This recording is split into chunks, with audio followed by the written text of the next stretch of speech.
Dear Papa Dudut, itago niyo na lamang po ako sa pangalang LC. 47 years old, may nag-iisang anak at retired teacher mula sa isang public school. Masasabi ko na ang buhay may asawa at pagiging isang ina ang pinakamasayang bahagi ng buhay ko noon. Mabuting lalaki kasi ang ibinigay ng Diyos bilang kabiyak ng buhay ko na si Ed. Nakilala ko siya noon dahil sa isang kaibigan nang pumunta ako sa bahay nila para makifiesta. Kaagad na gumawa siya ng paraan para makipagkilala sa akin. At aaminin ko na kaagad din akong na-attract sa kanya noon. Inakala ko pa noon na yun ang huling beses na magkikita at magkakausap kami. Pero hindi ko inaasahan na gagawa siyang muli ng paraan para magkalapit kaming dalawa. Pinuntahan niya ako sa school kung saan ako nagtatrabaho. May dala siyang prutas at bulaklak na para sa akin. Nang sumunod na araw, sa bahay naman siya dumalaw na may dala ring pagkain. Hanggang sa nanligaw na nga siya at hindi siya nabigo na tuluyang makuha ang pag-ibig ko. Nang magpakasal kami at magsama sa isang bahay bilang mag-asawa, doon ko na-realize na hindi ako nagkamali ng lalaki na piniling mahalin. Dahil wala siyang ibang ginawa kung hindi ang iparamdam sa akin kung gaano ako kaswerte na siya ang napangasawa ko. Naging mapagmahal at responsable siyang asawa sa akin at tatay sa anak namin. Pero ang masayang pagsasama namin ay hindi pala talaga panghabang buhay. 3 taon pa lang ang anak naming si Dennis nang tuluyan akong iwan ni Ed nang namatay siya ng dahil sa cardiac arrest, Papa Dudut.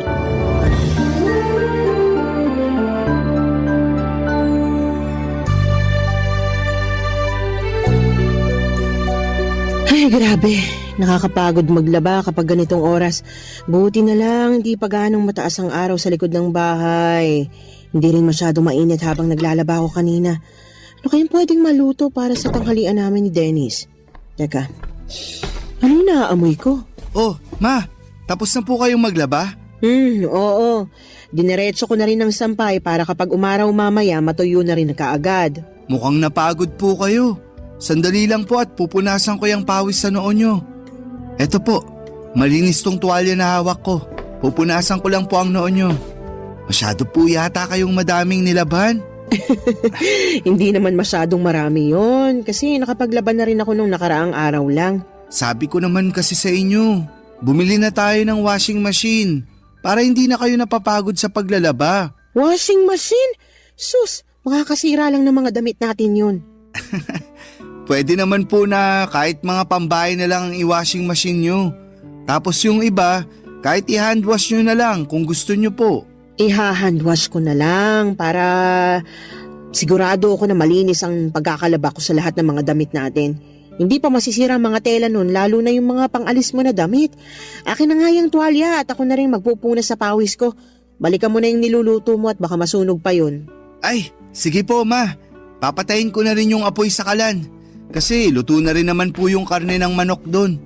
Maupo na rin po kayo kasi nakapaghain na rin po ako ng para sa tanghalian natin. Sige, at medyo gutom na rin ako. Ano palang niluto mo na ulam? Ang paborito nyo pong binakol, Ma. Ay, kaya naman pala amoy pa lang. Mukhang napakasarap na ng niluto mo kasi paborito ko. Sana nga po magustuhan nyo. Alam nyo naman po na hindi talaga ako madalas magluto. Nagulat nga ako nang may maamoy akong ulam mula sa kusina. Yung pala nagluluto ka na ng pananghalian natin. Nung makita ko kasi po kayong naglalaba kanina, naghanap na po ako ng pwedeng iluto sa ref natin.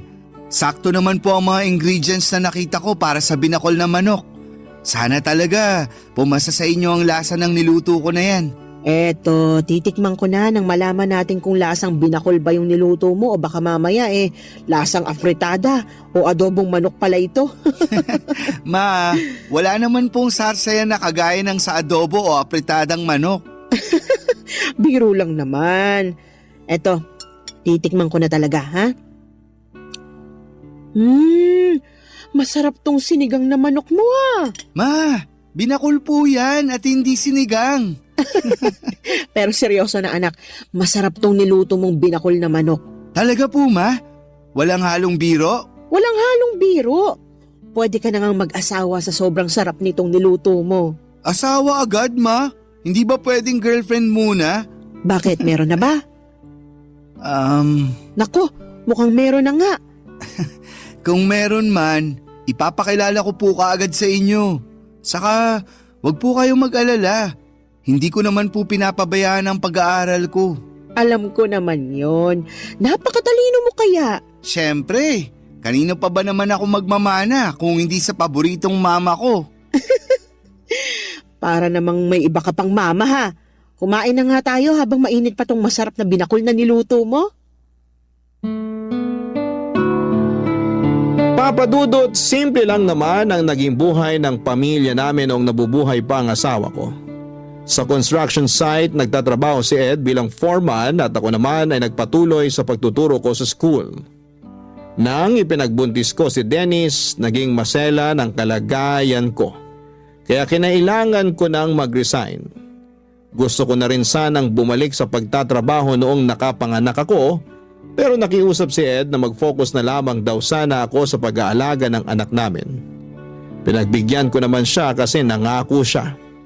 Nagagawin niya ang lahat para hindi kami mahirapan sa mga gastusin. Tinupad ni Ed ang pangako niya na yon. Kaya madalas siyang mag-overtime para madagdagan ang kinikita niya sa trabaho.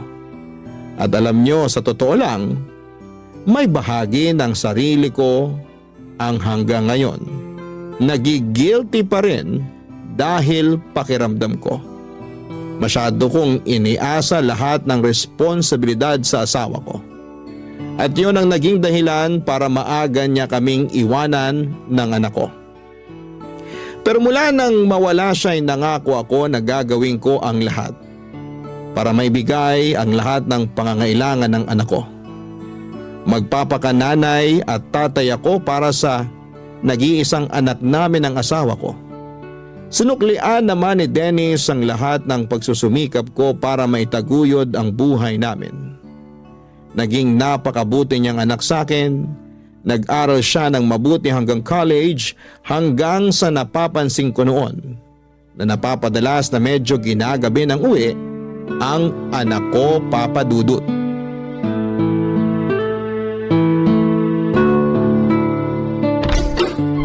Mukhang hindi pa nakakauwi si Dennis dito sa bahay ah. Mabuksan na nga ang ilaw dito sa sala at nang makaupo muna ako sa sofa.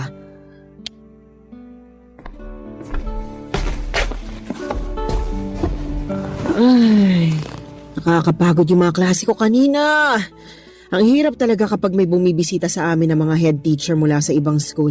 Napakaraming dapat asikasuhin. Ma, nakauwi na po pala kayo. Kakadating ko lang dito sa bahay, nagpapahinga lang ako ng konti tapos mag-aasikaso na ako ng pagkain para sa hapunan natin. Nagugutom ka na ba? Hindi pa naman po. Uupo na lang din po muna ako dito sa sofa. Gusto mo bang buksan natin ang TV? Hindi na po, kasi wala naman po akong inaabangan na palabas sa TV ng ganitong oras. Sige, pero bakit parang napapadalas yata na ginagabi ka ng uwi ngayon? May inaasikaso lang po ako. Tungkol ba yan sa introduction ng research paper ninyo? Hindi po, Ma. Baka napapadalas na masyadong pagsama mo sa gimikan ng mga kaibigan mo ha? At napapabayaan mo ng pag-aaral mo. Wala namang problema sa akin kung kanino ka pa bumarkada, basta hindi makakaapekto sa pag-aaral mo. Hindi po ako gumigimik. Kasi wala rin naman po akong hilig sa paglalakwatsa o pagtambay sa kung saan-saan. Saka, konti lang din naman po ang kaibigan ko sa school. Ayoko rin ang nakikipag-usap sa kung sino-sinong estudyante na walang kinalaman sa subject ko. Mabuti naman. Pero bakit nga napapadalas na ginagabi ka ng uwi dito sa bahay? Ang totoo po, naghahanap po kasi ako ng trabaho. Trabaho? Para saan? Para sa OJT mo na ba yan sa susunod na taon? Hindi ba masyado pang maaga para asikasuhin mo ang OJT mo? Hindi po para sa OJT yung trabaho na hinahanap ko. Para saan nga? Nakukulangan ka na ba sa allowance na binibigay ko sa'yo? May gusto ka bang bilhin kaya nagdesisyon ka maghanap ng trabaho? Tumaas na bang tuition fee mo at hindi ka nang nagsasabi sa akin? Ma, Hindi po sa ganun. Hindi naman po kulang yung ibinibigay nyo na allowance sa akin. Madalas nga po na sobra pa.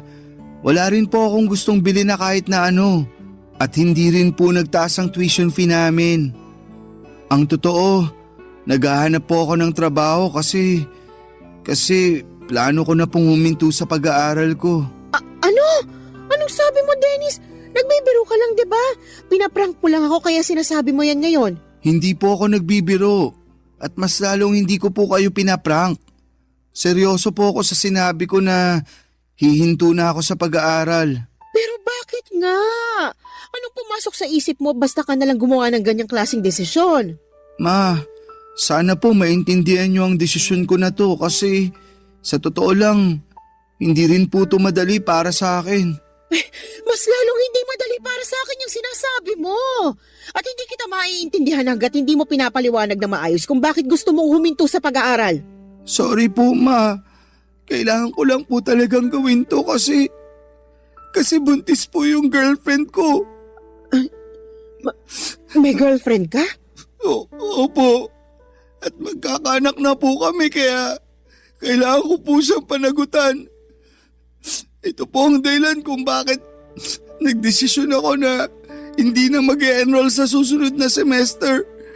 Magtatrabaho na lang po ako para sa magiging anak namin.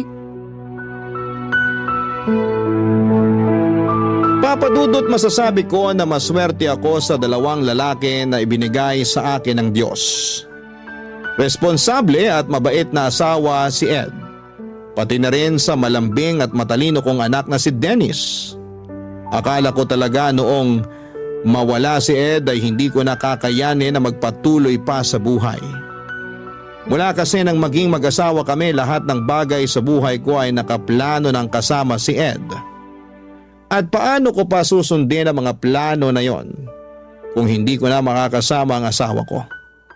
Iniisip ko na lamang na kailangan ko pa ring magpakatatag para sa anak ko. Dahil ako na lang ang pwedeng asahan ni Dennis, Papa Dudut. Mabuti na lamang at lumaki talagang mabait, malambing, masunurin at matalinong bata ang anak ko. Hindi niya ako binibigyan ng sakit ng ulo at bonus na lang talagang mahusay siya sa mga klase niya. Masasabi ko rin na marami siyang namana sa tatay niya. Kasama na doon ang hilig na bumuo ng mga malalaking pangarap para sa hinaharap. Pareho din sila ni Ed na pangarap na mabigyan ako ng malaki at maayos na bahay. Ang sabi ko naman, masaya na ako sa simpleng buhay na meron ako basta kasama ang anak ko.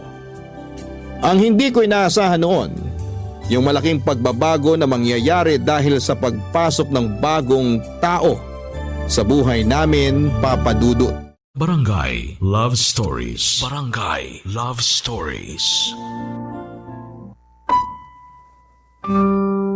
Papa Dudut, sa totoo lang, gusto kong magalit nang sabihin sa akin ni Dennis na nakabuntis siya ng babaeng hindi ko pa nakikilala. Hindi ako nagagalit kasi masisira o magbabago lahat ng mga plano at pangarap ni Dennis para sa akin. Yung inis at sama ng loob na nararamdaman ko ay para sa anak ko. Kasi bukod sa mga pangarap niya para sa akin ay meron din siyang sariling pangarap na alam kong magugulo ng dahil sa mga nangyari. Ang kinakasama pa ng loob ko noon ay yung desisyon niya na huminto sa pag-aaral. 1.5 taon na lang kasi at makakagraduate na dapat siya sa college. Kaya lang ay hindi ko na siya napilit pa na ituloy ang pag-aaral niya. Kahit sinabi ko na handa akong tulungan siya sa lahat ng gastusin sa college at sa magiging anak niya. Ayaw niya raw kasi na ipasa sa akin ang responsibilidad dahil sa pagkakamaling nagawa niya. Sinabi ko naman sa kanya na hindi isang pagkakamali ang makabuntis ng babae. Sadyang naging mapusok lamang sila at hindi nakalimutan na maging responsable sa mga desisyon na ginagawa nila noon, Papa Dudut.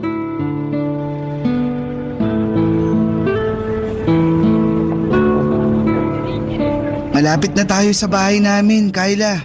Medyo malayong lakaran pala to, no? Oo, kasi bihira ang dumaraan na tricycle dito sa street namin. Napansin ko rin na parang konti ang mga tindahan dito sa inyo. Medyo nga. Pero wag kang mag-alala. Kasi may sari-sari store na katabi mismo ng bahay namin. Ayun, sakto. Alam mo naman na mahilig akong bumili ng mga kutkuti na pagkain. Mas okay talaga na may malapit na tindahan sa atin. Pero sa totoo lang, kinakabahan na ako. Kasi baka hindi ako magustuhan ng mama mo. Sobrang bait ng mama ko.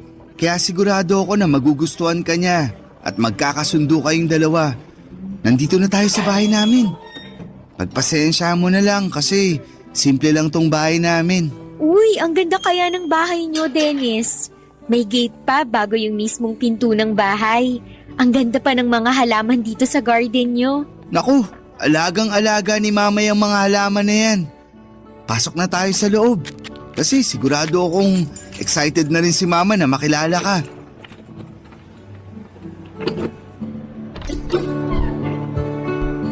Ma, nandito na po kami ni Kyla. Mabuti naman at dumating na kayo. Sakto kasi kalalabas ko lang ng juice at turon dito sa sala para sa merienda natin. Tamang-tama po pala talaga ang dating namin. Oo, mainit-init pa nga yung turon na niluto ko. Ay, ma, si Kyla nga po pala, girlfriend ko. Kyla, si mama. Magandang hapon po, ma'am. Anong ma'am? Mama ako ni Dennis at hindi ako teacher sa bahay na ito. Mama na lang din ang itawag mo sa akin kasi hindi magtatagal. Magiging manugang na rin naman kita. Sige po, ma. Sabi sa'yo, mabait si mama. At maganda pa, parang ikaw. Oo nga. Maganda talaga ang mama mo, lalo na sa personal. Magaling ka talaga pumili ng girlfriend na ipapakilala sa akin, Dennis. Maupo na muna kayo sa sofa nang makapagmerienda na tayo. Alam nyo ma, kanina pa kinakabahan tong si Kyla. Kasi ang sabi niya, baka taray-tarayin nyo raw siya. Uy, wala ako sinabing baka tarayan ako ng mama mo, Dennis. Pero totoo namang kinakabahan ka kanina, di ba? Kahit naman hanggang ngayon, kinakabahan pa rin ako. Ito kasi yung unang pagkakataon na makikilala ko ang mama mo. Huwag kang mag-alala, Kyla. Basta mahal ng anak ko, mahal ko na rin. Pero matanong ko lang, saan ba kayo nagkakilala ni Dennis? Wala pa kasi siyang masyadong nakukwento sa akin tungkol sa'yo. Sa school din po kung saan nag-aaral si Dennis. Ah, magkaklase kayo ng anak ko? Hindi ko po siya kaklase at matagal na rin po akong huminto sa pag-aaral. Ah, hindi ka na pala nag-aaral. Opo ma, nakatungtong naman po ng first year college si Kyla noon. Pero nang mamatay ang mga magulang niya 3 years ago, tita na lang niya ang kasama niya. Doon po siya nagdesisyon na magtrabaho na lang. Ah, ganun ba? Paano kayong nagkakilala sa school kung hindi naman pala siya estudyante doon? Nagtatrabaho po ako sa kantin sa loob ng university kung saan madalas na kumakain si Dennis. Doon po kami nagkakilala. Masipag pong magtrabaho si Kyla at yun talaga ang pinaka nagustuhan ko sa kanya. Alam ko po na hindi ko talaga siya naikwento sa inyo noon. Pero mabuting tao po si Kyla at mahal na mahal ko po siya. Kaya sana po, okay lang sa inyo na dito muna kami tumira habang hindi pa siya nakakapanganak. Siyempre naman kasi bahay mo na rin to, anak. Huwag kang mag-alala kasi maaasahan mong suporta ko sa lahat ng desisyon na gagawin mo. Lalo na kung para sa relasyon at magiging anak ninyo ni Kyla.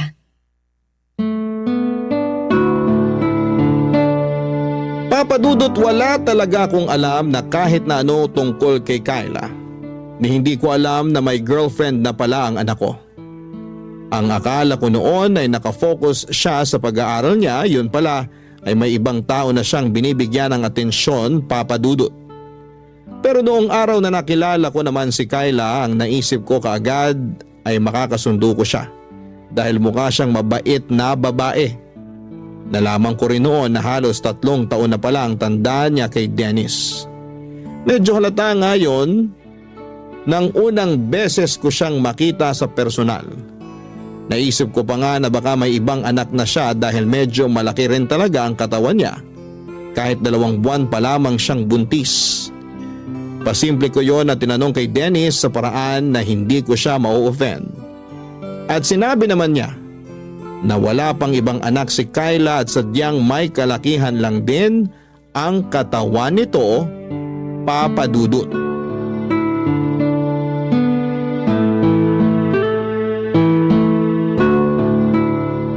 Ma, gagabihin po pala ako ng uwi mamaya. Huwag niyo na po akong hintayin ni Kyla na magapunan. Ipagtatabi na lang kita ng ulam para mabilis kong mainit pag uwi mo dito sa bahay. Bakit pala gagabihin ka ng uwi? Kulang po kasi kami ng waiter sa restaurant kaya kailangan namin magdagdag ng oras sa duty namin. Naku, sayang naman kasi balak ko pa namang magluto ng paborito mong igado na ulam para sa hapunan. Talaga? Ipagluluto mo ako ng paborito ko? Oo, kaya nga plano kong sumama mamalengke mamaya kay mama eh. Pwede mo pa rin namang iluto yung paborito ko, Kyla. Hindi na nga lang tayo sabay na makakapaghapunan kasi ayoko mapuyat ka sa paghihintay sa akin. O sige, pero siguraduhin mo na kakainin mo yung iluluto kong ulam ha? Kahit sunog pa yung luto mo, kakainin at uubusin ko lahat yan. Grabe ka naman! Hindi pa naman ako nakapagluto ng sunog na ulam nung nagtatrabaho pa ako sa kantin. Joke lang naman yun. Ikaw naman oh, akala ko naman nakatikim ka na ng sunog na luto ng girlfriend mo. Naku ma, masarap po magluto si Kyla. Ay talaga? Opo, kasi minsan binibigyan niya pa ako ng pagkain na niluto niya sa bahay nila kapag wala siyang pasok sa kantin. Malapit lang din po kasi yung bahay ng tita ko sa university kung saan nag-aaral dati si Dennis.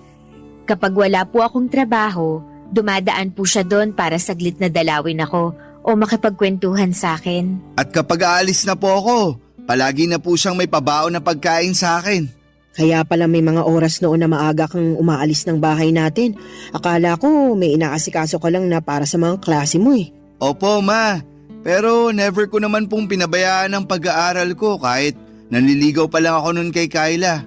At kahit po boyfriend ko na si Dennis, palagi ko rin pong pinapaalala sa kanya na mag-focus sa pag-aaral niya.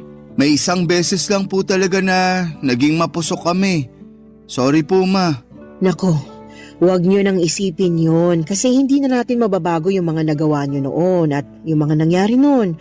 Mas mahalaga ngayon na mag-focus tayo sa present, lalo na sa future na para sa baby ninyo. Tama po kayo. Kaya magsisipag talaga ako sa trabaho para sa pamilya na to. Teka, kailangan ko na nga rin po palang umalis kasi baka malate pa ako. O sige, mag-iingat ka anak. Opo ma, lalabas na rin po ako ng bahay. Bye-bye po. Bye Kyla. Bye! Mag-iingat ka!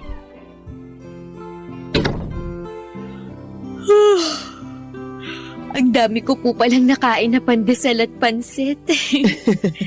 Napansin ko nga rin yan. Mabuti naman at nagustuhan mong binili kong pansit dyan sa malapit na tindahan para sa almusal natin. Masarap din po kasi talaga yung pansit kahit wala masyadong gulay.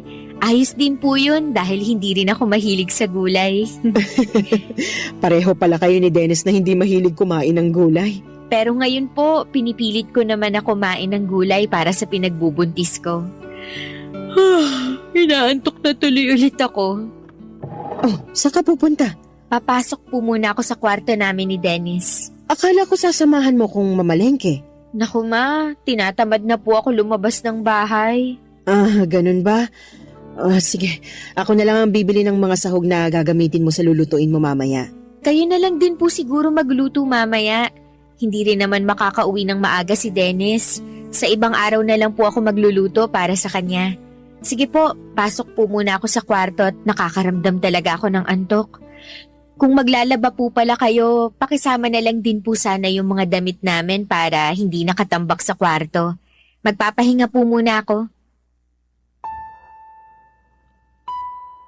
Papa Dudut, nagkamali pala ako sa naging first impression ko kay Kyla. Nung unang mga araw kasi niya sa bahay, naging maayos talaga ang pakikitungo niya sa akin. Pati na ang pag-asikaso niya sa mga gawaing bahay. Maaga siyang gumigising at pagkatapos mag-almusal ay dediretso sa sala para magwalis-walis ng sahig. Kasunod ang pagpupuna sa mga bintana, nagluluto rin siya ng para sa hapunan namin at siya ang nag-aasikaso ng pinagkainan namin sa almusal. Pero pagkalipas ng ilang linggo ay nagbago ang lahat, lalo na nang kinailangan kong mag-resign sa trabaho. Napaaga noon ang retirement ko dahil lumala ang katarata sa kanang mata ko. Nadaan pa naman sa oral medication pero hindi na ako bumalik pa sa pagtuturo. Mula noon, si Dennis na ang nagtatrabaho para sa mga pangangailangan at gastusin sa bahay. Doon din nagbago ang ugali ni Kyla na halos inaasa na niya sa akin lahat ng gawain sa bahay. Pero naisip ko na baka hindi nagbago ang ugali niya. Baka sadyang yun talaga ang ugali niya. Nagpapanggap at nagpapakitang tao lamang siya sa umpisa. Pilit ko na lamang siyang pinakisamahan noon dahil ayoko nang bigyan pa ng problema ang anak ko na alam kong palaging pagod galing sa trabaho niya, Papa Dudut. Barangay Love Stories. Barangay Love Stories. Papa Dudut, sa isang restaurant nagtatrabaho noon si Dennis. Dahil sa mga gamot na kailangan ko, mga vitamins ni Kyla at iba pang gastusin sa bahay, madalas na nag-o-overtime sa trabaho ang anak ko. Ayaw niya kasi nang nagigipit kami sa pera o panggastos sa bahay. Pinag-iipunan niya rin ang para sa panganganak ni Kyla at nabanggit niya rin na plano na niya itong pakasalan sa susunod na taon. Kaya pilit niyang ginagawa ang lahat para maibigay ang pangangailangan namin. Halos mahigit 10 oras siyang nagtatrabaho sa araw-araw. Naiinis pa ako kasi aalis si Dennis nang tulog pa si Kyla. Babangon lamang ito kapag kakain na. Magbabanyo o manonood ng TV tapos kapag uuwi na si Dennis, madalas natulog na ulit ito. Mabuti sana talaga kung may iba itong ginawa na medyo nakakapagod sa buong maghapon. Oo, buntis siya pero hindi ibig sabihin noon na hindi na siya pwedeng tumulong sa mga gawaing bahay. Hindi rin naman masela ng kalagayan niya kaya walang dahilan para maghapon lang siya na nakahiga sa kama o manood ng TV. Pero hinayaan ko lamang siya at walang kahit na anong narinig mula sa akin. Ang sabi ko baka kapag nanganak na si Kyla ay mas magiging maayos ang ugali niya. Pero naging malala ang lahat lalo na nang makunan si Kyla. Pagkalipas lamang ng ilang buwan, naging maayos na ang kalagayan nito pero mas naging tamad sa mga gawaing bahay, Papa Dudut.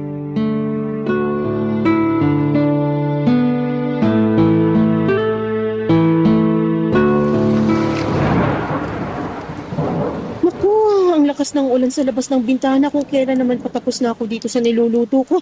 Mababasa pa yung mga nilaban ko kahapon. Mapakuha ko na nga lang muna yun kay Kyla. Kyla! Kyla! Pakisilong muna nga muna yung sinampay sa labas bago pa tuluyang mabasa ng ulan. Kyla! Naririnig mo ba ako? Ang sabi ko, pakisilong muna yung mga sampay natin. Hindi ko na maiwan tong niluluto ko rito, Kyla. Sige po, ma. Isisilong ko na po. Mabuti naman at lumabas na rin siya ng kwarto. Buong araw na lang siyang nakakulong doon at hindi man lang magwali sa sala. Lahat na lang ng kailangang asikasuhin dito sa bahay, ako nang gumagawa. Haluin ko na nga munang mabuti itong mga gulay. Ayan, mukhang ayos na itong niluluto ko rito. Mapatayin ang apoy sa kalan at silipin ko muna si Kyla kung nagtitiklop na ba siya ng mga sinilong na damit. Kyla, tinitiklop mo na ba yung mga sinilong mo mula sa labas? Ay, teka, nasaan ang babaeng yun? At talagang iniwanan lang dito sa sofa yung mga damit na kinuha niya mula sa sampayan? Ay, mga basa pa yung iba sa mga ito. Tapos sinama na niya sa mga to yung damit. Talaga namang magsisilong na lang ng mga damit, hindi pa inayos. Kailan mo ba aayusin ang mga kilos mo dito sa bahay na ito, Kyla? Bakit naman po hindi kayo kumakatok bago nyo binuksan yung pinto at pumasok dito sa kwarto namin? Bukas tong pinto ng kwarto nyo kaya hindi na ako kumatok. Eh bakit po kayo nandito? Mamaya pa naman po ako kakain ng tanghalian pagdating ni Dennis. Hindi kita pinuntahan dito para sabihin nakahain ng tanghalian mo sa lamesa. Hindi ba ang sabi ko sa'yo? Isilong mo yung mga sinampay sa labas dahil umuulan na. Opo, at sinunod ko po ang utos nyo na isilong ang mga sinampay. Nilagay ko na nga po lahat sa ibabaw ng sofa. Kaya ano pa po bang kinakainis nyo dyan? Ginawa ko naman po yung inuutos nyo sa akin. Ayun na nga eh. Ginawa mo nga ang inuutos ko pero hindi mo naman inayos. Ni hindi mo malang inihiwalay yung mga tuyong damit doon sa iba, doon sa mga nabasa na sa ulan. At sana, tiniklop mo na rin yung ibang tuyo doon nang hindi nakakalat sa may sofa.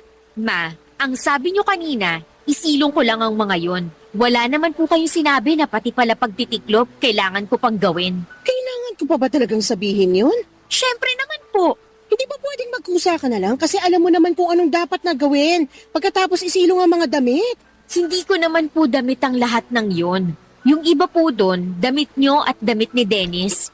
Kaya bakit ako pa ang magtitiklop ng mga yon? Ako lang ang naglaba? Grabe, Pagtitiklopin mo ng malakas lahat ang ng ulan yun? sa labas. Oh, ma, ano pong ginagawa niyo dito sa kwarto namin ni Kyla? Kinakausap ko lang itong girlfriend mo. Bakit po? Ay nako Dennis, di ba kanina ko pa sinabi sa'yo na masakit ang ulo ko? Oo, nabanggit mo nga bago ako umalis kanina para kumuha ng updated police clearance ko. Ayan kasi si Mama. Inutusan pa ako na lumabas para isilong ang mga damit kanina. Naulanan ako kaya lalong sumakit ang ulo ko. Tapos ngayon, inuutusan pa ako na tiklopin ang lahat ng mga damit na sinilong ko kanina. Ma, bakit naman po kay Kyla niyo pa pinapagawa yun? Pwede naman pong ako na lang ang magtupi ng mga damit mamaya. Hindi naman kasi talaga masakit ang ulo ng girlfriend mo. Ayaw niya lang talagang kumikilos dito sa loob ng bahay natin. Ma, kanina pa po sinabi sa akin ni Kyla na hindi talaga okay ang pakiramdam niya. Basta, ako na po ang magtutupi ng mga damit mamaya. Huwag niyo na pong ipagawa yun kay Kyla para makapagpahinga na lang din po siya. Nakapagluto na po ba kayo ng para sa tanghalian natin? Oo, maghahain na ako para sabay-sabay na tayo makakain ng tanghalian. Papadudot, 7 buwan na ang ipinagbubuntis ni Kyla nang makunan siya dahil naging mahina ang puso ng baby niya. Grabe ang pagdadalamhati ng anak ko noon at halos 1 linggo ko siyang hindi makausap ng maayos. Mabuti na lang at pagkalipas ng 2 linggo mula nang mailibing ang anak ni Kyla, nakita ko na muling nagkaroon ng direksyon ng buhay niya. Nang mga panahon na yon ay madalas ko siyang nakakausap tungkol sa mga naging pagsisisi niya sa nangyari sa buhay niya. Sinabi ko na may malaking dahilan kung bakit nawala ng maaga ang anak niya. Parang yun nangyari sa akin noong maaga rin akong nabiyuda. Isa sa mga dahilan yon para mas lalo kaming maging matatag at sinabi ni Dennis na magfo-focus na lamang daw siya sa amin ni Kyla. At sa plano niya na pakasalan ito sa susunod na taon, kung ano ang pagsusumikap na ginagawa ni Dennis sa buhay ay kabaliktaran naman ang ginagawa ni Kyla sa bahay namin. Lumala ang pagiging tamad niya sa bahay at may mga oras na kapag nakikisuyo ako na tulungan niya ako sa ibang gawain, kagaya ng pagwawalis sa sala o pagluluto, palagi niya akong sinisigawan at sinasabi niya na abala ako sa pagsa-cellphone niya. At nang minsang magkasagutan pa kami ni Dennis, nang dahil sa kanya ay gusto ko talagang magalit sa anak ko dahil mas kinampihan pa nito ang babae na yon kesa sa akin ang nanay niya. Pero pilit ko na lamang na pinalampas ang lahat noon at patuloy na tiniis ang ugali ni Kyla. Pero ang isang bagay na hindi ko talaga natansya noon ay nang makita ko si Kyla na nakikipagharutan sa isang lalaki sa may mismong harapan ng gate ng bahay namin. Tinawag ko siya noon pero hindi niya ako pinansin tapos ay tinarayan pa. Hindi ako nakatiis pa kaya naman nilapitan ko sila, pinalis ko yung lalaki at pilit na pinapasok si Kyla sa loob ng bahay papadudot.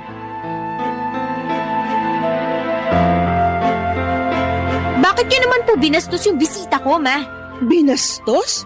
At siya pa talaga yung nabastos? Tama ba yung ginawa niyong paghaharutan sa harap mismo ng bahay ko? Ano pong paghaharutan ang sinasabi niyo?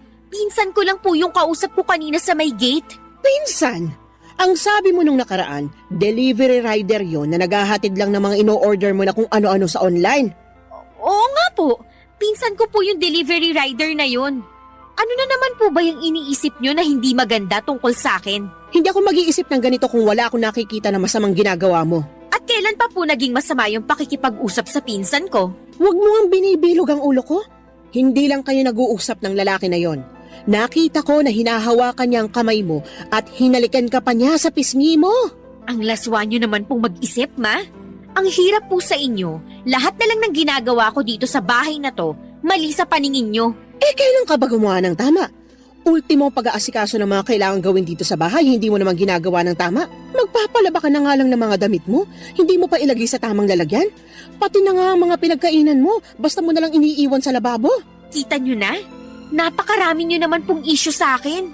Kanina, yung pakikipag-usap ko sa labas ng bahay. Ngayon naman, pati ang bawat kilos ko dito sa loob ng bahay nyo, sinisita nyo na. Alam nyo, mabuti pa, magpahinga na lang ako sa kwarto namin ni Dennis. Sumasakit na naman po kasi ang ulo ko dahil sa ingay nyo. Sandali lang, Kyla. Hindi Aray pa ko tayo nga! tapos mag-usap. Bitawan nyo nga ang braso ko! Huwag mo kasi akong talikuran dahil nag-uusap pa tayo. Pwede po bang hayaan nyo na lang akong pumasok sa kwarto namin? Tapos ano?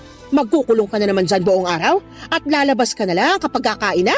Kung may issue po kayo sa akin, si Dennis na lang po ang kausapin nyo. Papasok na po ako sa kwarto kasi ayoko na po makipagtalo sa inyo. Sabi ng hindi pa tayo tapos Nasasaktan mag-usap. na po ako! Bitiwan nyo nga po yung braso ko! Ano pong nangyayari dito? Nasa pinto pa lang ako. Naririnig ko na po ang mga sigawan nyo. Mabuti naman at umuwi ka na. Si mama kasi, kanina pa ako sinisigawan. Tapos ang higpit pa ng hawak niya sa braso ko. Tingnan mo oh. Halos magmarka na ang kamay niya sa balat ko. Ma, bakit nyo naman po sinisigawan at sinasaktan si Kyla? Hindi ko siya sinisigawan at mas lalong hindi ko siya sinasaktan. Gusto ko na kasing magpahinga, pero ayaw niya pa akong papasukin sa kwarto natin. Ano ba talagang nangyayari dito? Yung girlfriend mo kasi, nakita kong nakikipagharutan sa ibang lalaki dyan sa labas ng bahay natin. Doon pa talaga sa may gate natin. Kyla, ano tong sinasabi ni Mama? Hindi naman totoo yon. Hindi totoo? Kahit nakita ko na hinawakan niya ang kamay mo at hinalikan ka niya sa pisngi mo? Pinsan ko nga lang po kasi yon na binibigyan niyo ng mali siya. Kung nabibilog mo ang ulo ng anak ko, huwag mo ko igaya sa kanya. Hindi mo ko maloloko, Kyla. Pwede po bang tigilan niyo na nga po yung kakaisip ng kung ano-ano tungkol sa akin? Alam ko naman kasi talaga na ayaw niyo sa akin kaya gusto niyo akong siraan sa anak niyo. Hindi kita sinisiraan sa kanya. Nagsasabi lang ako ng totoo. Nagsasabi lang din po ako ng totoo. Sadyang marumi lang po ang isip niyo kaya kung ano-ano na lang yung lumalabas sa bibig niyo. At ako pa talaga ngayon ang madumi mag-isip? Sino pa po ba? Kayo lang naman po yung walang tigil sa pagbabantay sa bawat galaw ko dito sa bahay na to. Teka, wag na nga kayong magsigawan ni Mama, Kyla.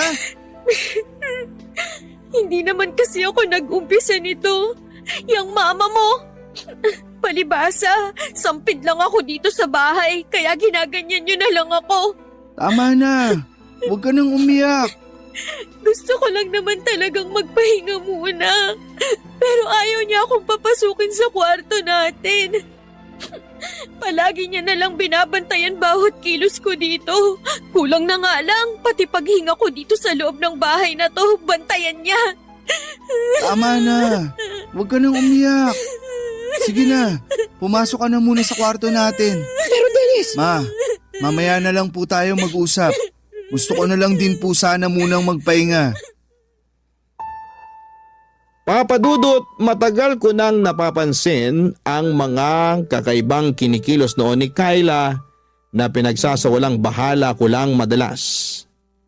Kapag nakalis na si Dennis ng bahay papunta sa trabaho niya, maririnig ko na si Kyla sa loob ng kwarto nila na halos bumubulong na parang may kausap. Minsan nang nasilip ko siya sa loob ng kwarto nila. Nakita ko na may hawak siyang cellphone at nakangiti habang parang kinikilig sa kausap niya. Napapadalas din yung lalaki na kausap niya noon na pumunta sa may gate ng bahay namin. Nung unang nakita ko siya na kausap ni Kyla sa may gate ay nag-usisa ako at sinabi niya na nagde-deliver lamang daw ito ng item na in-order niya online. Hanggang sa halos araw-araw na silang nagkakausap noon. May mga araw din noon na umalis siya sa bahay kapag nasa trabaho na si Dennis. At ang paalam niya ay pupunta siya sa isang kaibigan. Uuwi siya bago makauwi si Dennis sa bahay. Pero minsan papadudod.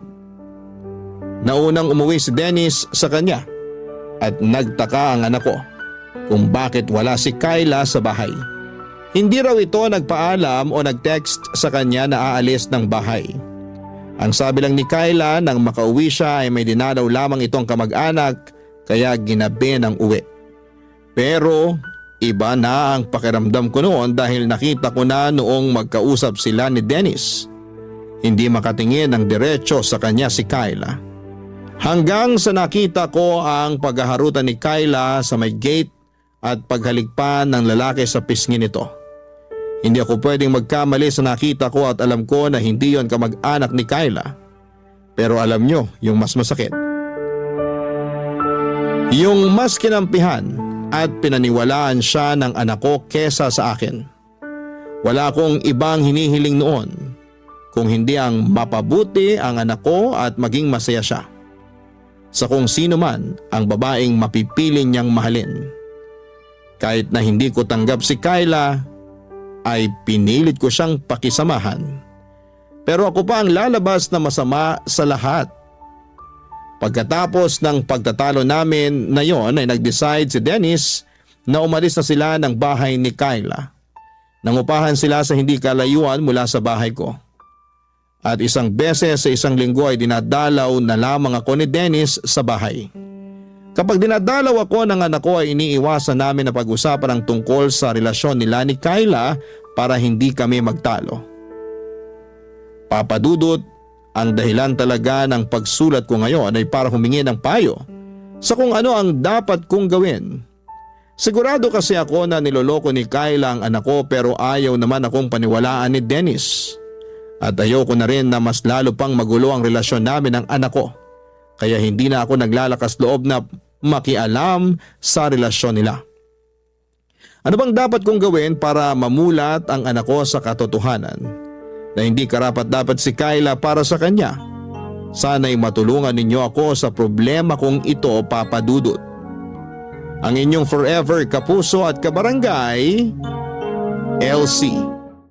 Dear Papa Dudut, naranasan nyo na bang maging aberya o dahilan ng pagkaantala ng isang sitwasyon? Ako kasi oo at masakit pala sa loob na maging dahilan noon. Akala ko noong una ay ayos lamang. Kumbaga sa isip ko mga kaibigan ko naman sila, kaya naiintindihan nila ako. Pero sa huli ay hindi rin nangyari yon, Papa Dudut. Ang una kong naramdaman ay galit at matinding pagtatampo. Lalo at kilala akong ma-pride at mataas ang tingin sa sarili. Pero bago ko ituloy ang kwento ko ay gusto ko munang bumati ng isang mapagpalang tanghali sa inyong lahat.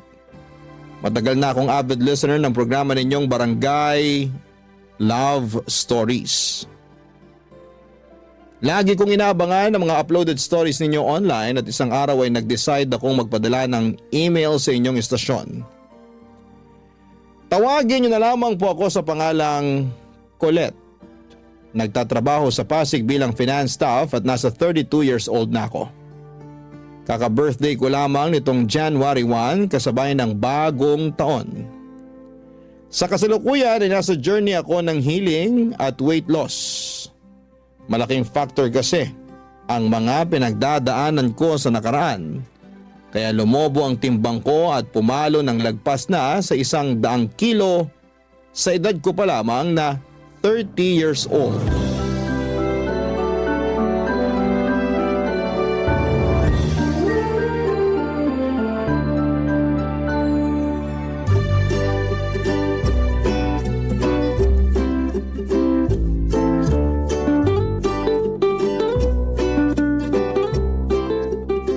Grabe, ang dami namang masarap dito. Lalaki ba yan? Sira! Bakit naman ako maghahanap ng lalaki may boyfriend na akong tao? Meron nga, pero sira ulo naman. Hayaan mo na. Ako nga hindi na masyadong ini-stress ang sarili ko sa kanya eh. Hindi ko lang mapigilan. Di mo kasi deserve na harap-harapang pagmukaing tanga, lalo nung pinaghintay ka niya dun sa date nyo. Nagkausap na naman kami. Sabi niya sinugod daw sa ospital mama niya. At sa taranta niya hindi nakapagsabi sa akin. Ay, ganun ba? Oo, kaya wag ka namang gigil dun sa tao. Kumusta na raw ba mama niya? Okay naman, nakalabas sa ospital. Inatake lang ng high blood kakakain ng maalat at matabang pagkain. Nag-birthday kasi yung ate niyang umuwi from US, kaya naghanda sila ng bongga. Sayang nga eh. Hindi ako naimbitahan kasi may seminar kami nun sa office. Nakita ko pa naman sa pictures na in-upload nila sa Facebook yung mga handa nila. Ay! May lechong baboy, crispy pata, inihaw na manok at liempo, at iba't ibang klase ng ulam. May masarsa, may masabaw, merong din pansit, spaghetti carbonara. Tapos yung mga paborito kong dessert na mango float at coffee jelly. Hala siya. O bakit? Nakakatakam naman talaga yung mga yun eh. Bigla tuloy ako nagutom. Nando na tayo. Pero papaalala ko lang sa'yo, nakakakain lang natin ng lunch. Ay talaga? Oo, Isang oras pa nga lang nakakalipas. Dami ko rin nakain ha. Sarap kasi ng bulalo na niluto mo eh. Thank you. Pero hindi ako makapaniwalang 1 oras pa lang ang lumipas. Akala ko kasi 3 oras na. Grabe namang mga dragon mo na yan sa tiyan. Seryoso nga. Nagugutom na nga ulit ako, kaya eto. Naghahanap na ako ng ma-order online. Totoo? Oo, ito. Tingnan mo. Tingnan mo. Ano kayo masarap kainin? Hala si auntie. Bakit ba? Nagugutom nga yung tao eh. Hindi naman kita pinagbabawalang kumain. Kung gusto mo, go ka lang. Pero ang akin lang maghinay-hinay ka. Hindi mo nga ako pinagbabawalan. Pero pinakikialaman mo naman ako.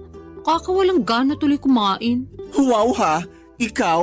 Mawawala ng gana sa pagkain? Pwede ba hindi mo ako may-eme? Tigilan mo ako, Colette.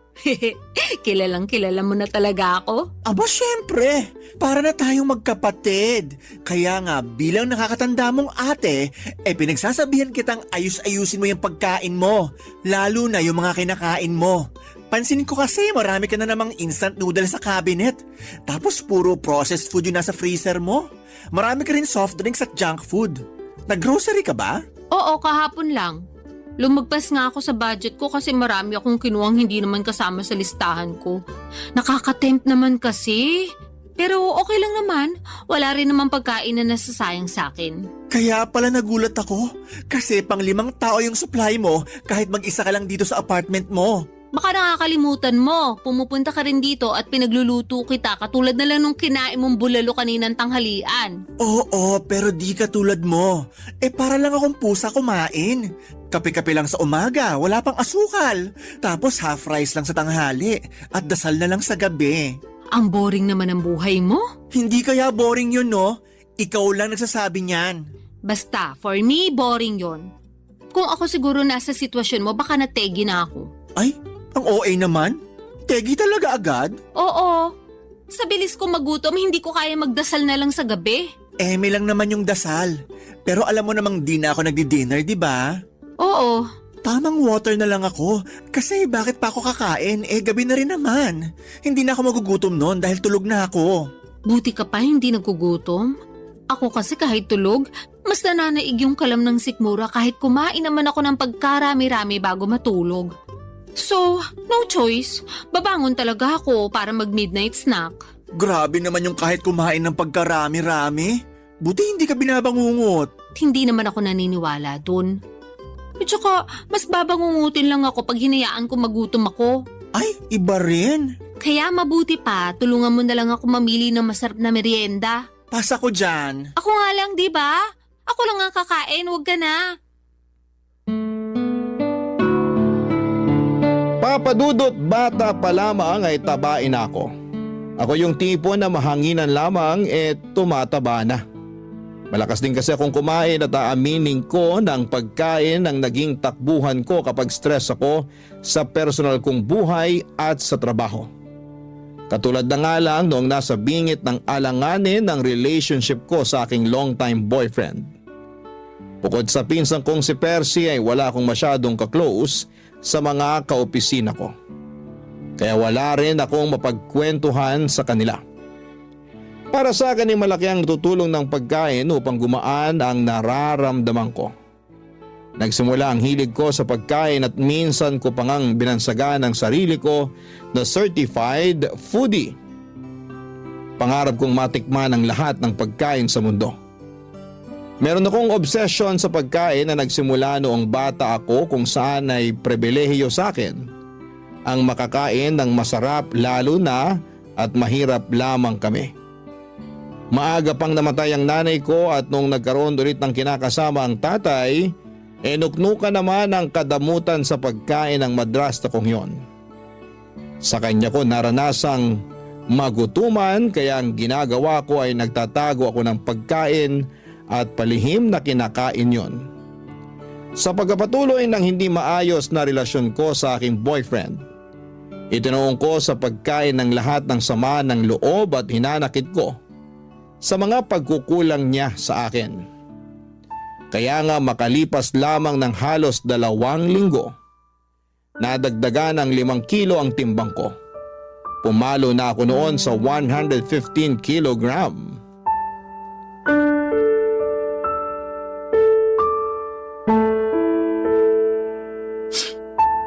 Grabe siya sa akin. Hindi ko akalain na pagsasalitaan niya ako na masasakit. Alam naman niya mataba ako eh. Lalo niya pang pinamukha yun sa akin. Napakasira ulo talaga niyang ex mo. Mabuti naman natauhan ka na't hiniwalayan mo na. Hindi naman ako yung nakipaghiwalay eh. Siya. Ay, wow ha?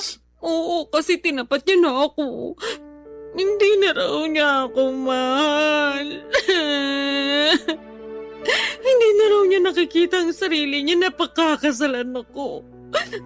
Kaya yun, nakipag-iwalay na siya sa akin. Ang hindi ko lang maintindihan, bakit kailangan ka pa niyang pagsalitaan ng masakit? Ano ulit yung sinabi niya? Na mataba ka? Oo, baboy daw ako. Tapos nalilitan pa siya sa baboy. Kinumpara pa niya ako sa balyena. Ala, tala. Hindi naman totoo yun eh. Anong hindi totoo? Ikita mo naman tong katabaan ko, di ba? Sabi niya para raw akong balyena na may paa at paggala-gala sa lupa. Ang kapal naman talaga ng mukha ng lalaking yan, no? Kung makapagsalita, akala mo kung sinong perpektong nilalang ng Diyos. Fit lang siya, ha? Matangkad na rin, sige. Pero mukha naman siyang dugong. Grabe ka naman dun sa tao. Anong grabe doon? Totoo naman. Lapad din ang nguso niya, tapos laki rin ang mata. Kung papangitan lang naman, may ibubuga talaga siya. Isama mo pa yung ugali niya, aba, may kalalagyan talaga siya sa impyerno. Doon, katabi ng trono ni Satanas. Pero ayun nga, hindi pa rin ako makapaniwala na ipagpapalit niya ako sa iba dahil lang sa pagiging mataba ako. Bakit nagulat ka pa? Alam mo namang sira ulo na talaga yung ex mo simula pa lang nung mahuli mo nagloko. Akala ko kasi magbabago pa siya nung humingi ng tawad sa akin eh. May pasabi-sabi pa na ako raw talaga yung mahal niya. At hindi niya kaya mabuhay na wala ako. Natukso lang daw siya, bla bla bla bla. Lokohin niya, lelang niya. Hindi raw mabubuhay na wala ka. Oh, bakit hanggang ngayon buhay pa siya? Hayaan mo na. Kung ikaw kaya mong hayaan, pues ako hindi. Ayoko yata na sinasaktan pinsan ko, no? Dami mo na pinagdaanan eh. Tapos nung nakilala mo siya, naramdaman ko talaga na naging masaya ka. Kumbaga, for the first time in your life, nangako rin sa akin yung ulupong na yon na hindi ka niya sasaktan at paiiyakin. Tapos ginawa niya rin sa'yo. Pag nakita ko talaga yung ex-boyfriend mo, makakatikim siya sa akin na mag-asawang sampal. May kabit pa. Thank you. Pero kung ako sa'yo, hindi ko na hayaang madungisan niya yung mga kamay ko. Hindi niya deserve ng atensyon mo. Kaya siguro iniisip niya na okay lang sa kanya yung ginawa niya sa'yo kasi di mo kayang patulan. Hindi naman ganyan pagkakakilala ko sa'yo ha. Palaban ka eh. Oo, pero napagod na lang ako. Naghabol na ako sa kanya nung nakipaghiwalay siya sa akin. Nagmakaawa ako pero pinamukha niya lang sa akin kung gaano ako kapangit at kung walang kwentang tao dahil sa pagiging mataba ko. So, tama na yun. Once is enough, ika nga. Once is enough din, masampal ko lang siya. Kapal na pagmumukha. Alam mo, ibang klase na rin mga tao ngayon, no? Anong ibig mong sabihin? Yun bang sila na nga yung nagloko, sila pa yung may ganang mga insulto ng tao. Hindi na lang lumisa ng mapayapa, papunta sa kabilang buhay. Dami pa sinasabi. Mema naman. Anong mema? Mema sabi, ganon. Kainis eh. Sa bagay, totoo rin naman. Pero, totoo rin naman na mataba ako. Na-stress nga ako lalo kasi nadagdagan pa ng 5 kilo yung timbang ko. Yun lang. Pero di naman totoo na wala ka ng kwenta dahil lang sa timbang mo. Sa bagay. Kaya nga mema lang yung ex mo. Ay, sipahin ko talaga yan eh. Ay nako, hindi ko talaga mapigilan magalit. Nakakairita. Tama na. Sige ka, baka sa sobrang galit mo dyan atakihin ka na lang bigla sa puso. Grabe ka naman sa atakihin sa puso. Kasi kita ko na yung mga ugat mo sa mata Ako'y natatakot para sa'yo. OA ka rin talaga eh. Mabuti pa, o-order na lang ako ng makakain natin. Ha? Gutom ka na naman? Oo, nakakapagod palang umiyak tapos sa maling tao pa. Kaya ayun, ginutom ako. Dahil dyan, kakain ako.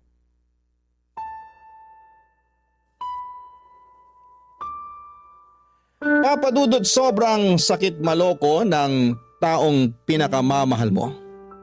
At masahol pa doon pinagpalit niya ako sa babaeng hindi hamak na mas payat at sexy sa akin. Laking insulto noon sa pagkatao ko gayong hindi naman ako payat at sexy noong nakilala niya. Pero aminado naman ako na hindi pa ako kasing bigat ng timbang ko ng mga panahong hiniwalayan niya ako. Siguro'y napabayaan ko rin talaga ang aking sarili. Pero kung iisipin, nagsimula lang naman yun noong nanlamig at nagloko siya. Dahil sa nangyari, lalo kong itinuon sa pagkain ang sakit na nararamdaman ko ng mga panahong yon. Sinabi ko kay Percy na kaya ko ang sarili ko dahil nga kilala niya rin naman akong matapang. Totoo naman na matapang ako at palaban. Marami na akong masasakit na pangyayari sa buhay na nalagpasan ng mag-isa. At malaki ang utang na loob ko sa pagkain dahil napapagaan nito ang buhay ko kahit na napapabigat naman ito ang aking timbang. Barangay Love Stories. Barangay Love Stories. Papa Dudut, sinabi ko sa sarili ko na hindi na ako magmamakaawa sa ex-boyfriend ko. Nabalikan niya ako. Sapat na yung isang beses, sobra na kung susundan ko pa ang pagpapakatanga ko. Napakaraming lalaki sa mundo at hindi lang naman siya ang huling lalaki na makikilala ko at dahil nga punong-puno ako ng tiwala at kumpiyansa sa sarili na wala akong dapat baguhin sa pagkatao ko dahil ex ko naman ang nagloko. Hindi ko pinakinggan ang sinabi sa akin ni Percy na magdahan-dahan sa pagkain dahil baka lalong madagdagan ang timbang ko. Alam ko naman na concern lamang siya sa kapakanan ko at hindi yon sa pinagbabawalan niya akong kumain. Besides, pera ko naman ang ginagastos ko, pambili ng cravings ko. Pero ayos na ayos lang naman ako ng panahon na yon. Dahil nga break na kami ng dati kong karelasyon. Nagkaroon na ako ng maraming oras para pagtuunan ng pansin ang ibang aspeto ng buhay ko. Tulad na lamang ng paggala kasama ang aking mga college kabarkada.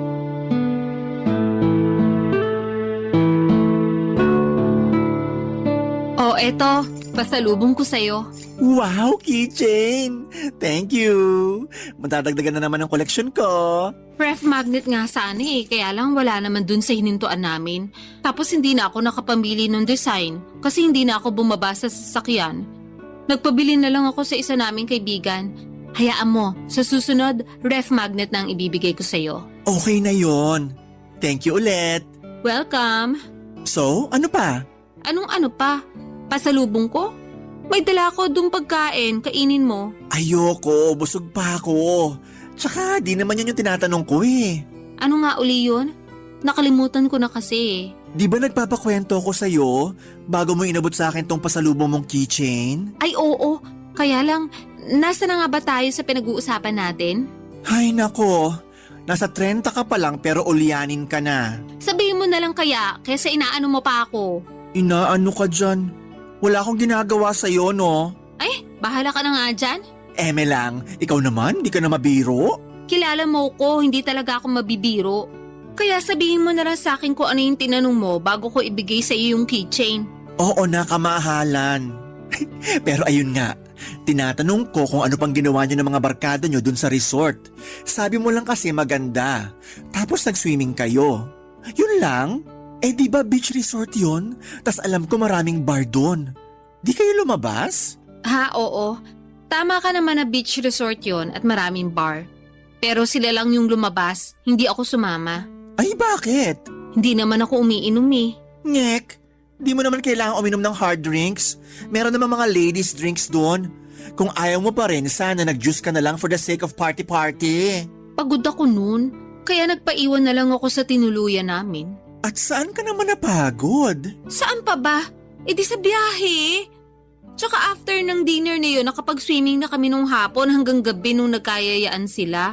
Kaya nga dapat mas lalo mong sinulit yung stay nyo doon. Di ka ba nakikinig? Pagod na nga ako. Ayoko na maglakad. Feeling ko hindi ko na kayang humakbang that time. Ay, ang OA talaga? O hindi OA yun na. Sinasabi ko sa'yo pagod ako. Oo na. OA, kaya natulog ka na lang pag alis nila. Actually, pag alis nila, nagpunta ako sa malapit na restaurant para kumain. Grabe, ang sarap pala ng pagkain nila doon. Medyo pricey nga lang pero sulit na sulit. 10 out of 10, babalikan! Wow! Wala nang energy para sumama sa mga kaibigan, pero may energy pumunta sa malapit na restaurant at kumain. Ano namang masama doon? Kumain lang naman ako. Naubos ko rin kaya yung order ko. Wala akong sinayang na pagkain, no? Hindi ka naman talaga marunong magsayang ng pagkain. Ay oo naman, marami kayang nagugutom ngayon at yung magutuman ang pinaka-iyokong pakiramdam sa mundo. Alam ko naman yon, kaya sige, move on na tayo. Hindi ako makakapag-move on sa sarap ng mga in-order kong pagkain. Parang ang naiwan pa sa dila ko until now, nalalasahan ko pa. Baka naman di ka lang nag-toothbrush ha? Napakabaliw mo talaga. Eme lang. Oh, ano pa? Anong ano pa? Kinabukasan, ano pang ginawa nyo? Wala naman. Swimming lang ulit pero sa beach na kami nun. Wow, nakakamiss din mag-beach. Sakto lang. Kasi nilamig na ako agad kaya umahon na ako. Tapos nag-sunbathing ako since tirik naman yung araw. Then may dumaan na naglalako ng ice cream na avocado flavor. Ayun, napabili tuloy ako. Wow, ibang klase. Nilamig, tapos nag-ice cream. Oo, alam mo namang paborito ko yung avocado, di ba? So, hindi ko matanggihan. Nakaapat na apa nga ako. Uy, buti hindi sumamatsan mo. Hindi naman. Bakit? Grabe naman yung apat. Tiba-tiba si Manong sa'yo for sure. Hayaan mo na. Basta ako nag-enjoy sa ice cream ko. Parang wala ka namang ibang ginawa doon kundi kumain. Actually, tama ka. Kumain lang ako ng kumain. Ang susarap kasi ng mga pagkain doon. Tsaka naisip ko, hindi naman kami lagi nandun Kaya dapat sulitin ko na. Papa Dudut, masaya talaga ako na makasama sa out of town at beach trip namin ng mga college friends ko. Matagal na rin kasi nila akong niyayaya kaya lang ay nasa circle namin yung guy na palaging pinagseselosa ng ex-boyfriend ko noon. Nakwento ko kasi sa kanya na naging crush ako noong kaibigan kong yon pero hindi ko naman ito tipo. Binasted ko pa nga noong nagtapat saktong graduation namin. At matagal na yon, bago pa kami nagkakilala ng ex ko. Pero patuloy pa rin niyang pinagseselosan yon hanggang sa pinag-awayan na namin ang pagsama ko sa mga gala ng barkada ko. Hindi nagtagal ay nagka-jowa rin naman ang kaibigan namin yon at nauna pa ngang kinasal sa amin. Pero patuloy pa rin siyang pinagseselosan ng boyfriend ko kaya ako na mismo ang umiwas sa mga yaya ng barkada ko. Nagtampo pa nga sila sa akin pero pinaliwanag ko naman ang panig ko, Papa Dudut. Sa huli nauunawaan naman nila at narespeto ang kahilingan ko. At dahil nga wala naman akong kaklose sa mga kaopisina ko ay hindi rin ako nakakagala o nakakalabas. Masasabi ko na malaking bagay sa healing journey ko ang mga travel namin. Pangarap ko rin kasing makarating sa iba't ibang panig ng Pilipinas, lalo na't kumikita na ako ng pera at wala pa naman akong sariling pamilya.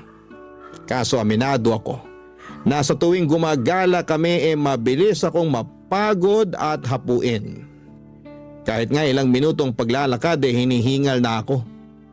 Kaya mas gusto ko na lamang na magstay sa hotel at kumain. Bagay na sa tingin ko ay unti-unting kinainisan sa akin ng mga barkada ko. Kaya nga kinuwento ko yon kay Percy at ang solusyon niya ay simulan ko na raw ang Oplan Balik Alindog program. Bilang unang hakbang ay nag-enroll ako sa gym kung saan ay matagal na siyang miyembro, Papa Dudut.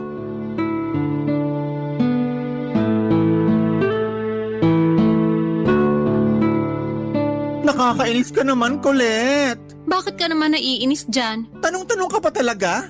Sinayang mo lang naman membership fee dun sa gym. Hinahanap ka kaya ni coach sa akin. Sabihin mo na lang hindi na ako babalik. Ayoko na. Suko na ako. Suko ka na agad? Nakakailang session ka pa lang? Ano magagawa ko kung ayaw ko na talaga? Baka naman sa isip mo lang yan ha. Sigurado ako sa desisyon ko. Pinag-isipan ko yun nung muntik na akong lagnatin dahil sa sakit ng katawan after nung first session. Grabe kaya pakaramdam ko nun.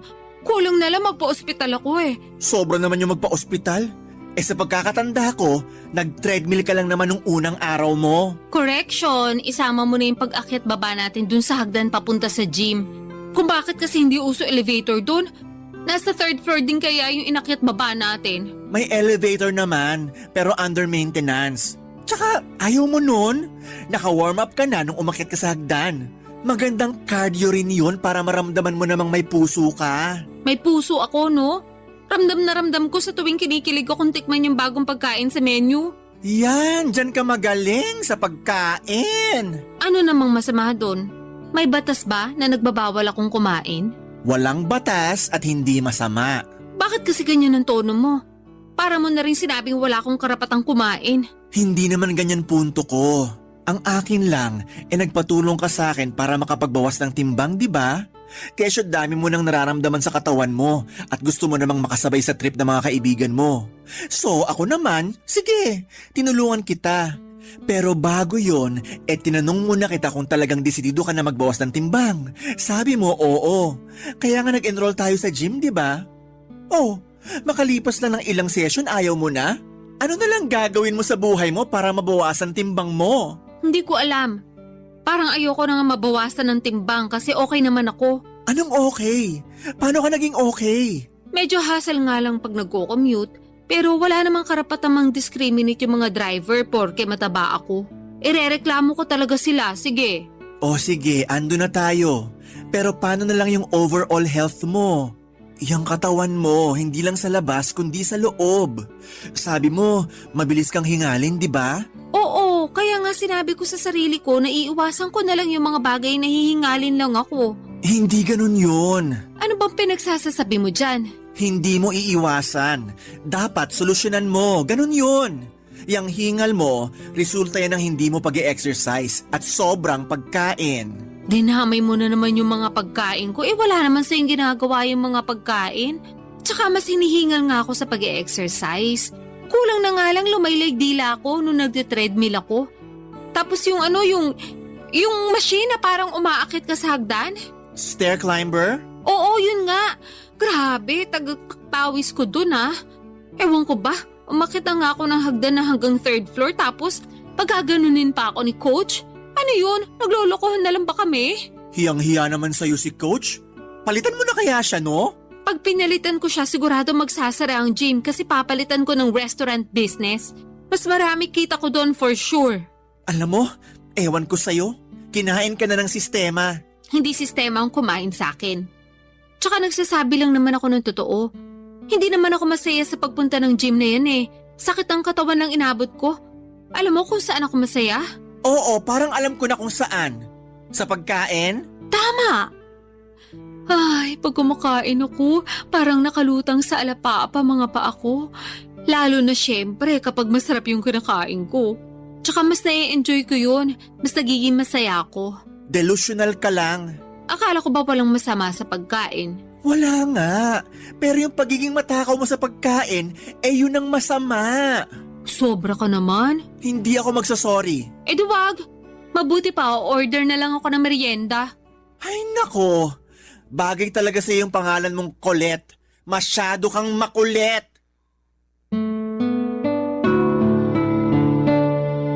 Sa totoo lang, Papa Dudut, Mabibilang sa daliri ko sa kamay kung ilang beses lamang akong pumunta sa gym na pina-enrollan sa akin ni Percy. 1, 2 o 3 lang yata, tapos ay ayoko na.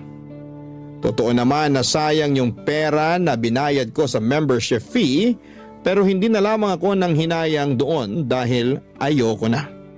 Suko na ako. Unang session pa lamang namin ay sobrang sakit na ng katawan ko. Halos hindi na ako makakilos na para bang akala ko ay mamamatay na ako ng mga panahong yon. Pero dahil sinabi ng pinsan ko na normal lang naman daw yon, nagpatuloy pa ako ng ilang session pa. Kaya lang ay hindi ko talaga kaya, Papa Dudut. Ako pa naman yung klase ng tao na hindi nagtitiis kapag nasasaktan na. Well, siguro ay nagawa kong tiisin yung pagiging unfaithful sa akin ng damukol kong ex-boyfriend. Pero pinangako ko sa aking sarili na yun na ang huling bagay na titiisin ko.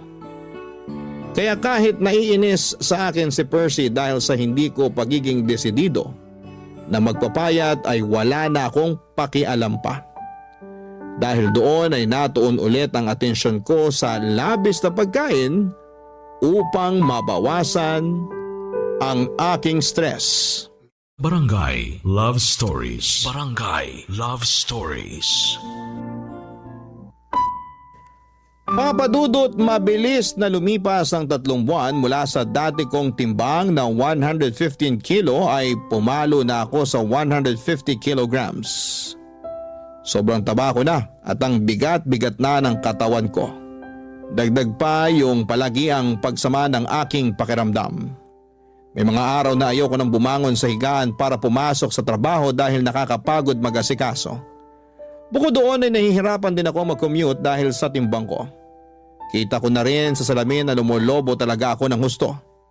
Lumaki ang mga braso ko at hita at nadagdagan ng 1 layer ang bilbil ko sa tiyan at sa leeg ko. Umumbok din ang aking mukha at hindi ko na makita dahil sa dagdag na taba ng aking leeg.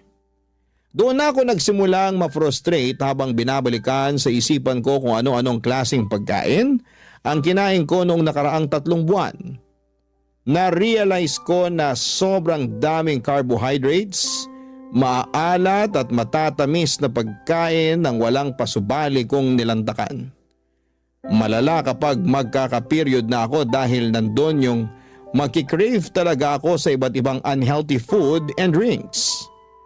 Tapos nung isang beses ay hindi ako dinatna ng menstruation ko. Akala ko'y delay lang pero dahil praning ako ay nagpakonsulta na ako sa isang OB-gynecologist. Doon ko napag-alaman na may PCOS ako o Polycystic Ovarian Syndrome. Bilateral din. Ibig sabihin po nun ay 2 ovary ko ang merong cyst na nakakaapekto sa aking hormones. Bukod doon ay lumabas sa laboratory exam ko na may type 2 diabetes din ako. Dahil sa mga sakit ko ay lalo akong na-frustrate. At imbes na gawin ang payo sa akin ng mga doktor na magbawas ng timbang ay kabaligtaran noon ang ginawa ko. Mas lalo akong nagpakalango sa pagkain, Papa Dudut.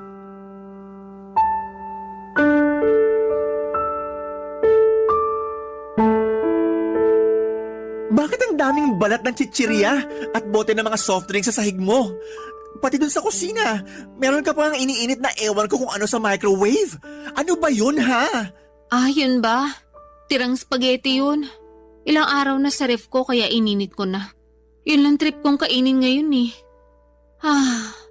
Pwede bang makisuyo? Pakikuha pagtapos ng initin. Hirap na kasi akong tumayo eh. Akala ko ba wala kang ganang kumain dahil may sakit ka?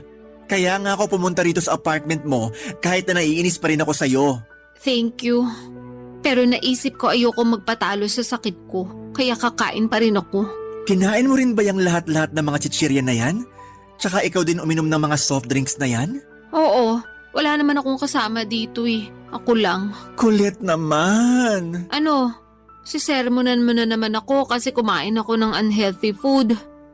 O sige, kung hindi ako kakain, baka lalo ako magkasakit niyan. Yang mga pagkain na kinakain mo, yung dahilan kaya ka nagkakasakit. Pero sa mga pagkain na yan lang naman ako nagiging masaya. At least kapag kumakain ako, nabubusog ako. At saka yung mga pagkain na yan hindi nang iiwan. Hindi katulad ng mga barkada ko. Ayaw na nila akong isama sa mga gala nila. Ha? Bakit daw? Kasi pabigat lang daw ako. Literal ha? Tapos aberya. KJ din daw ako at mareklamo lalo na sa mga gusto nilang gawin at puntahan. Kasalanan ko ba yun? Mabilis ako mapagod. Tapos baka hindi paligtas sa akin yung mga trip nilang gawin. Alam naman nilang mataba ako. Pinipilit ka ba nilang gawin yung mga ayaw mo? Hindi naman. Pero ramdam ko yung disappointment nila sa akin. May isa pa nga na nagsabi na sana hindi na lang ako sumama kung magstay lang din daw ako sa hotel. Sobra naman. Pero totoo rin naman Nakakapanghinayang naman talaga. Lalo bihira lang kayo pumunta dun sa lugar. Kaya dapat sulitin nyo na. Sinusulit ko naman kaya nga kinakain ko lahat ng pwede kong kainin. Kaya lang hindi nila yun maintindihan. Palibhasa, hindi sila ang nasa posisyon ko. Alam mo, gusto kitang kampihan kasi pinsan kita. Pero may point din naman yung mga barkada mo. Siguro nga mas mabuti pa na hindi ka na nila isama kaysa naman ganun palagi yung tingin nila sa'yo. Yun bang pabigat tsaka aberya? Kasi masakit din naman sa part mo yun. Pero yun nga, di ko rin sila masisisi. Hindi mo ba talaga nakikita na dapat may baguhin ka rin sa sarili mo? Di na muna para sa iba, kahit sa sarili mo na lang. Alam ko namang meron pero hindi ko alam kung paano mag-uumpisa. At saka natatakot ako na baka huli na ang lahat lalo na meron na akong nararamdaman sa katawan ko. Nakapagpa-check up ka na ba? Oo, sa OB-gynecologist at saka sa endocrinologist. May PCOS ako at saka type 2 diabetes. Mataas din ang creatinine ko at saka blood pressure. Santisima, bata-bata mo pa pero napakarami mo ng sakit. Kaya nga Kailan ka pa ba nagpa-check up? last week lang. Bakit ngayon mo lang sinabi sa akin? Nahihiya ako sa iyo At saka natatakot ako na baka sabihin mo kasalanan ko rin naman kaya nangyari sa akin to. Naaalala ko kasi na sinabi mo masama ang pagiging matakaw. Oo, pero kailangan mo nang makakaramay. Lalo na sa sitwasyon mong yan. Okay lang naman ako. Karamay ko naman yung mga pagkain. Alam mo, hindi tama yan. Baka lalo ka lang mapasama sa ginagawa mong yan Tsaka di ka naman pinagbabawalang kumain. Pero sana piliin mo naman yung mga pagkain na papapasukin mo sa katawan mo. Nahihirapan ako. Hindi ko alam kung paano ko magsisimula. Pakiramdam ko pag hindi ako nakakakain ng mga pagkain kinasanayan ko, mamamatay ako. Alam mo ba yung pakiramdam na yun? Ang hirap! Hirap na ako magkontrol. Mas gusto ko nalang mamatay para matapos na itong mga nararamdaman ko. Gaga, alam mo namang hindi yan ang solusyon, di ba? Huwag ka munang mamatay. Marami pa tayong lugar na pupuntahan pag gumaling ka na. Please lang, huwag ganyan ang isipin mo. Ewan ko, nawawala na ako ng pag-asa na magbabago pa ang buhay ko. Papadudot mga bata pa lamang ay close na kami ni Percy. Dahil solong anak lamang ako at wala rin namang kapatid sa tatay at madrasta ko. Ang pinsang kong yon ang tumatayong nakatatandang kapatid sa akin. Hindi naman nagkakalayo ang edad namin, 2 taon lang ang tanda niya. Marami na kaming pinagsamahan at malaki talaga ang naitutulong niya sa buhay ko. Lalo na sa pag-encourage sa akin na magbawas ng timbang. Kaya nga kahit sinesermonan niya ako ng mga panahong yon ay thankful pa rin ako sa kanya dahil mas nauunawaan ko ang mga pagkukulang ko. Hindi lang sa ibang tao kundi lalong-lalo na sa aking sarili. Matapos ang pag-uusap namin yon ni Percy ay nagbalik tanaw ako sa aking nakaraan. Bumalik ako sa mga panahong nagsimula akong magkaroon ng unhealthy relationship sa pagkain. Alam ko kasi na walang kasalanan ng mga kinakain ko sa kondisyon ko dahil ako mismo ang nawala ng kontrol. Pero naniniwala din ako na hindi pa naman huli ang lahat lalo na kung desidido akong magbagong buhay. Kaya nga noong 2024 lang ay pinatapos ko muna lahat ng mga handaan bago ko pangatawanan ang New Year's resolution kong magpapayat ng tuluyan. Bilang unang hakbang, nagbawas ako ng kinakain lalo na yung unhealthy katulad ng junk food, soft drinks at sugary treats. Sobrang hirap. Lalo na at umabot na ako sa puntong naglalaway ako, makakita lamang ako ng mga paborito kong pagkain. Pero sa tulong ni Percy at ng aking dietitian ay kinaya ko naman. Sunod kong binawasan ay ang mga consumption food ng carbohydrates. Ang mga halimbawa noon ay kanin, tinapay at mga pasta. Pero hindi ko naman kagad inalis sa sistema ko, lalo na at meron akong mga sakit. Bukod doon ay nag-invest din ako ng treadmill. Ginagamit ko lang naman yon pag maulan, pero pag hindi naman ay sinasamahan ako ng pinsang kong maglakad-lakad sa gabi. Nagbabadminton at volleyball din kami, pampapawis. Kaya sa loob ng 2 buwan, nabawasan na ang timbang ko ng halos 10 kilo.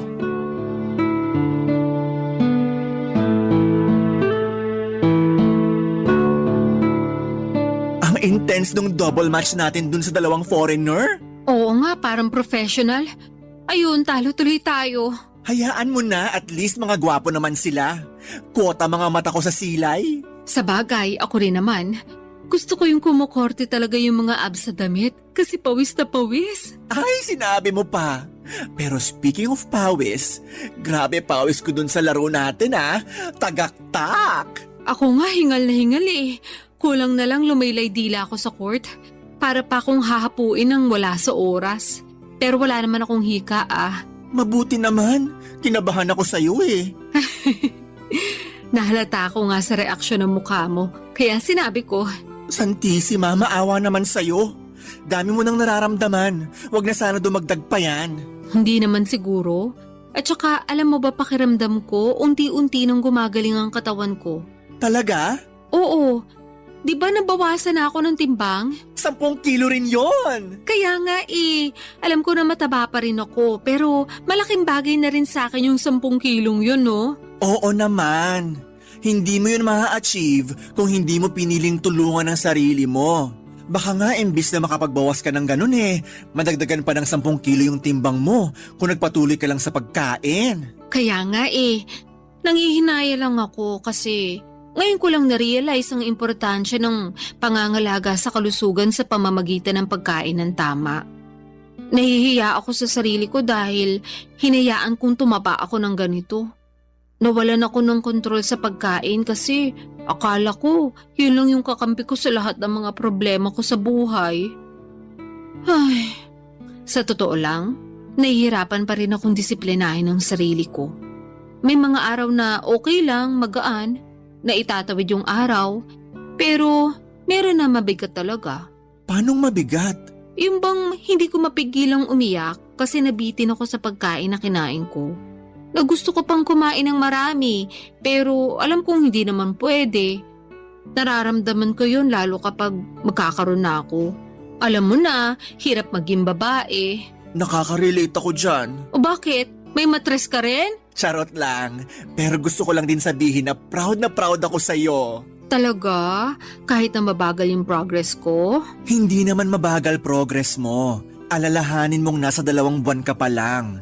Tsaka, oo, proud ako sa'yo. Kasi sinubukan mo mag-diet para sa kapakanan mo. Hindi lang para sumeksi ka, kundi para gumaling ka na rin. Naniniwala ako, pagkain din na makakatulong sa'yo para bumuti pakiramdam mo. Pero syempre, yung tamang pagkain ang tinutukoy ko Tapos samahan mo pa ng exercise at inumin yung mga gamot na reseta sa'yo. Palung-palo ka na. Totoo rin naman. Nang pinagpapawisan kasi ako at nakapagbawas ng timbang gumaan talaga ang pakiramdam ko as in. Pakiramdam ko nga ibang tao na ako. Gumanda rin yung skin ko at saka mahimbing na rin yung tulog ko. Umayos din yung tingin ko sa buhay. Kung dati madalas ako mawala ng pag-asa, ngayon alam kong may magandang bukas na naghihintay sa akin pag nagpatuloy at nagtiyaga ako sa ginagawa ko. Ganyan nga. Kaya proud talaga ako sa iyo eh. Alam ko na hindi madali pero kinakaya mo. Grabe, bilib na bilib ako sa iyo. Pinagmamalaki kita. Thank you. Pero kung tutuusin, hindi ko naman to magagawa kundi dahil sa'yo. Ikaw yung nandyan para tumulong sa akin kahit na maraming beses ako naging pasaway. Siyempre, parang kapatid na turing ko sa iyo. Mahal kita kahit na nung una pasaway ka. Pero mas mahal kita ngayon dahil minamahal mo na ang sarili mo. Salamat ulit. Walang anuman. O basta ha, nandito lang ako para sumuporta sa iyo. Sasamahan kita sa paggaling mo. Kalmahan mo lang din kasi yung pagtaba nga inaabot ng ilang taon, pagpayat pa kaya. Yan din kasi yung pangunahing rason ng karamihan kaya sila nadadapa sa pagbabawas ng timbang. Yun bang minamadali nilang resulta? Wala namang buto na pag tinanim mo ngayon, tutubo na bukas. Sipag, tiyaga, disiplina at consistency ang kailangan para ma-achieve mo yung mabuti at magandang resulta para sa sarili mo. Papadudot malayo pa pero malayo na rin naman ako. Sa kasalukuyan ay nasa 95 kilograms na lamang ako. Patuloy ang mga bagay na ginagawa ko para mabawasan ang timbang ko. Pero hindi lang ako doon nakafocus dahil ang pangunahing dahilan ko talaga ay gumaling ako. Maraming mabubuting bagay ang dulot ng pagbaba ng timbang sa akin. Mas naging aktibo na rin po ako sa iba't ibang bagay at sports. Hindi na rin ako madalas hapuin at higit sa lahat ay natutuhan kong kumain ng tama at masustansya na naaayon sa kailangan ng aking katawan. Hindi ko pa na-achieve ang goal weight ko pero hindi ako susuko lalo na ngayon na mas mahal ko na ang aking sarili. Sabi nga nila kapag maayos ang tingin mo sa iyong sarili ay naapektuhan noon hindi lang ang iyong pananaw, kundi maging ang relasyon mo sa mga bagay at tao na nasa paligid mo. Bilang nasa paglalakbay pa ako ng paggaling at pagbabawas ng timbang, sinama ko na rin po sa bucket list ko ang makapag-counseling upang ipakonsulta ang mga karanasan ko na naging dahilan para maging obsessed ako sa pagkain. Yun din kasi ang sabi ng dietitian ko. Sadyang ako lang yung hindi pa handa ng mga panahong yon. Maraming salamat po Papa Dudut, sakaling mapili po ninyong i-area ang sulat ko sa programang Barangay Love Stories. Malaking bagay na makapagbigay ako ng inspirasyon sa ating mga kabarangay. Susulat ako ulit para mag-update sa latest kong timbang at kung sakali na makahanap na rin po ako ng panibagong pag-ibig. God bless po sa inyong istasyon and more power pa. Ang inyong forever kapuso at kabarangay, Colette.